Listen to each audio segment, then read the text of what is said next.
তারা বছরের পর বছর ধরে পড়াশোনা করেছে, অনিদ্র রাত, মক টেস্ট, চাপ, ট্যাগ, সবকিছু একটি সুযোগের জন্য, WBJER একটি পরীক্ষার জন্য। কিন্তু এখন তাদের ভবিষ্যৎ হয়তো আর মেধার উপর নির্ভর করবে না, তা নির্ভর করবে রাজনীতির উপর।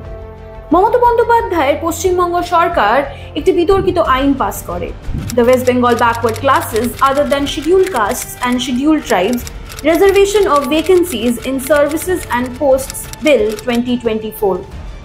এই অ্যাপিসমেন্ট নীতির কারণে ওবিসি তালিকায় মুসলিম সংরক্ষণের পরিমাণ বেড়েছে। 100টির মধ্যে 86% ছিল মুসলিম সম্প্রদায়। কলকাতা হাইকোর্ট এটিকে সংবিধান বিরোধী বলে বিবেচনা করেছে, কারণ ধর্মকে সংরক্ষণের ভিত্তি করা যাবে না। মমতা বন্দ্যোপাধ্যায় তাও প্রতিশ্রুতি দেন সংরক্ষণ জারি রাখার। পশ্চিমবঙ্গ সরকার নতুন সমীক্ষা শুরু করেছে যখন সুপ্রিম কোর্ট থেকে নোটিশ আসে। 2025 সালের 3রা জুন পশ্চিমবঙ্গের মন্ত্রিসভায় ওবিসি তালিকায় 76টি নতুন জাতি যোগ করার অনুমোদন করা হয়।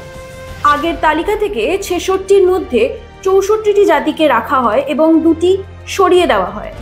নতুন তালিকায় 54% মুসলিম সম্প্রদায় অন্তর্ভুক্ত, যা বাঙালি হিন্দুদের সুবিধা থেকে বঞ্চিত করছে। ফলে বছরের পর বছর ধরে এই ওবিসি লিস্টের ভরসায় রাখা বহু বাঙালি হিন্দু ওবিসি গোষ্ঠী আজ কোণঠাসা ও উপেক্ষিত হয়ে পড়েছেন। কলকাতা হাইকোর্ট পশ্চিমবঙ্গের এই সংশোধিত ওবিসি তালিকা এবং সংশ্লিষ্ট কার্যক্রম 31শে জুলাই পর্যন্ত স্থগিত করেছে, কিন্তু ততক্ষণে যা ক্ষতি হওয়ার তা হয়ে গেছে।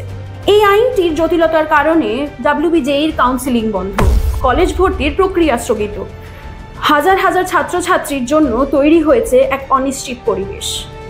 আপনি কিভাবে পড়াশোনায় মন দেবেন যদি জানেন আপনার সিট হয়তো কেড়ে নেওয়া হতে পারে? আপনি কিভাবে স্বপ্ন দেখবেন যদি জানেন মেধার আর কোনো মূল্যই নেই? এটা শুধু ওবিসি তালিকা নিয়ে নয়, এটা একটা গোটা শিক্ষা ব্যবস্থার পতনের প্রতীক, যা ভোট ব্যাংক রাজনীতির নিচে চাপা পড়ছে। এভাবে চললে আমরা শুধু অন্য রাজ্যে মেধা হারাবো না, আমরা হারাবো বিশ্বাস। কঠোর পরিশ্রমের প্রতি বিশ্বাস, মেধার ওপর আস্থার মৃত্যু ঘটবে। যোগ্যতা যেখানে উপেক্ষিত, সেখানেই উন্নয়নের পথ রুদ্ধ।